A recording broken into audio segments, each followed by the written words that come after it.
हरे कृष्णा। मैं नवनीत व्यास astro channel में आप लोगों का फिर से बहुत बहुत स्वागत करता हूं। इस बार वैशाख महीने की अमावस्या बहुत इंपॉर्टेंट है। पितृ हमारी धरती के बहुत करीब होते हैं और महादेव की कृपा लेने के लिए आपकी कुंडली में जितने भी सर्प दोष हैं उनका निवारण करने के लिए और अपने जीवन को नई दिशा देने के लिए अमावस्या को आपको बहुत ध्यान से अपने दिन को, अपने दिनचर्या को उस दिन प्लान करना चाहिए। देखिए, 7 तारीख को 11:41 पे अमावस्या लग जाती है, लेकिन तिथि उदय का जो प्रिंसिपल है वो 8 मई को सुबह 8:51 तक अमावस्या रहेगी। तो तिथि उदय के कारण 8 मई को अमावस्या मनाई जाएगी, 7 को नहीं। ऑल्दो 7 को सुबह से 11 बजे के बाद, 11:40 के बाद अमावस्या है, लेकिन तिथि सूर्य उदय के समय में चतुर्दशी थी, इसलिए अमावस्या 8 मई को मनाइए। वैशाख महीना बहुत इंपॉर्टेंट महीना होता है हमारे शास्त्रों के हिसाब से। वैशाख महीने से ही त्रेता युग की शुरुआत हुई थी। वैशाख का महीना शिव जी को और विष्णु जी दोनों को बहुत प्रिय है। ये सावन की तैयारी है, 2 महीने में सावन आ जाएगा और हमारा वैदिक जो मंथ रहते हैं, महीने रहते हैं, उसमें ये दूसरा महीना है। आप अगर किसी धार्मिक स्थान पर जाकर स्नान कर सकें, हरिद्वार चले जाएं अगर आपके नजदीक है, या नर्मदा में चले जाएं, या कोई भी ऐसी नदी जो धर्म, दान, दया, स्पिरिचुअलिटी, पवित्रता के साथ जुड़ी हुई हो, वहां स्नान करें। और नहीं कर सकते तो उस दिन जब आप सुबह स्नान करें तो घर में थोड़ा सा गंगा जल होगा, उसको अपने शरीर पे आप जरूर डालें, या अपने नहाने वाले में डालकर आप स्नान कर लें। तो उससे लाभ मिल जाता है, क्योंकि हम कंक्रीट जंगल्स में, मेट्रोपॉलिटन्स में रहते हैं, तो हमारे लिए वर्किंग डे है, जाना मुश्किल है। लेकिन उस दिन आप घर पे ब्राह्मण को बुलाकर या मंदिर में जाकर आप अपने पितरों के लिए, चाहे आपकी कुंडली में पितृदोष है नहीं है, क्योंकि जब भी मैं कुंडलियां देखता हूं तो 75% कुंडलियों में पितृदोष होता है, जिनके कारण जीवन में बहुत सफरिंग हो रही है। Delay, medical issues, health issues, problems, problematic situations, job के अंदर, बच्चों के साथ, पैसे को लेकर, परिवार को लेकर जो कला कलेश हैं, इसमें बहुत बड़ी कंट्रीब्यूशन पितृदोष की रहती है। तो एक नेचुरल निवारण हो जाता है अमावस्या के दिन।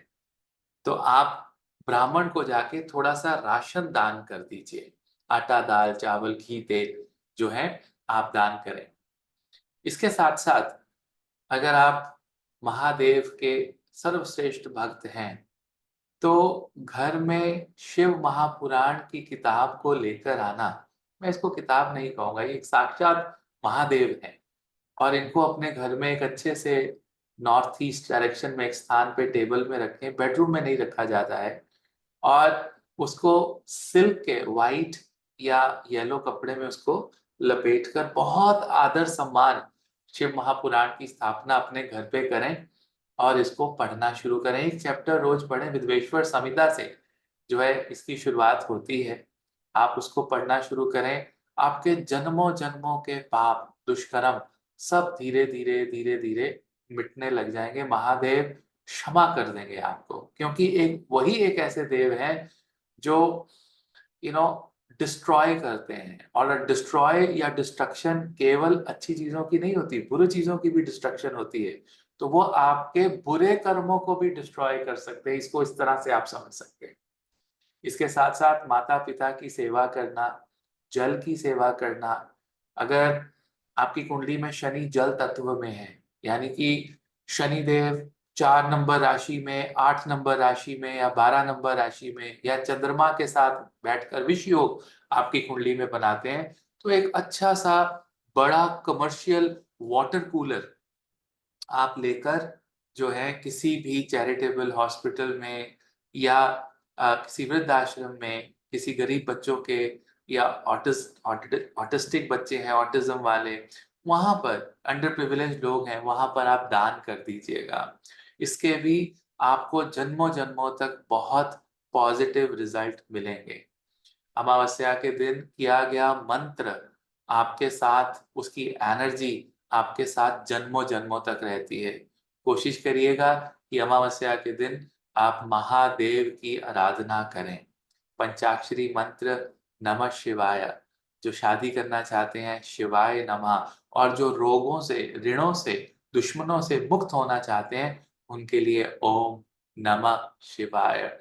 और जो शिवाय से बहुत प्यार करते हैं, वो चाहते हैं कि शिव जी भी उनसे सब कुछ छोड़ के, कुछ नहीं चाहिए उनसे प्यार करने लगें, तो मंत्र करिएगा ओम शिवाय नमः। तो ये आपसे एक अलग-सी मोहब्बत उनकी हो जाएगी। तो ये वो दिन है जब आप अपने लिए, अपने पितरों के लिए, अपने परिवार के लिए बहुत कुछ कर सकते हैं। जाने मत दीजिएगा, दान कीजिएगा, गरीबों पे, बेसहारों पर दया कीजिएगा। कोई रो रहा हो तो उसे चुप करा दीजिएगा, किसी के आँसू पोंछ दीजिएगा। बहुत बड़ा कर्म होता है, बहुत बड़ा। अभी मैं पीछे कहीं ट्रैवल कर रहा था तो मेरे साथ कोई बैठे, वो थोड़ा उनकी आँखों में आँसू थे, तो मेरे से रहा नहीं गया। मैंने पूछा, "या आर यू ऑलराइट? ठीक हैं आप? क्या हुआ?" तो उन्होंने कुछ अपना बताया, तो मैंने फिर उन्हें जो है कंसोल किया, उनको काउंसल किया। तो आपको क्या लगता है कि जो आप ये कर्म करते हैं, किसी रोते को आप हँसाते हैं या किसी रोते को आप चुप करवाते हैं, तो उसका अकाउंट नहीं लिखा जाता। वो बहुत अच्छा, बहुत बड़ा दान होता है, बहुत बड़ा कर्म होता है। तो ऐसे कर्म अगर आप कर सकते हैं तो अवश्य करिए। किसी की भूख मिटा दीजिए, किसी की प्यास मिटा दीजिए, किसी को दान दे दीजिए, किसी ब्राह्मण को 1 महीने का राशन दे दीजिए और अपने पितरों को नमस्कार करिए, पितर आप ही हैं। ये बात मैं बहुत सारी वीडियोज़ में समझा चुका हूँ। सो 8 मई आप लोगों ने भूलना नहीं है, महादेव की आराधना करनी है, दान-पुण्य करना है, स्नान करना है। बहुत, बहुत आशीर्वाद आपको। हरे कृष्णा।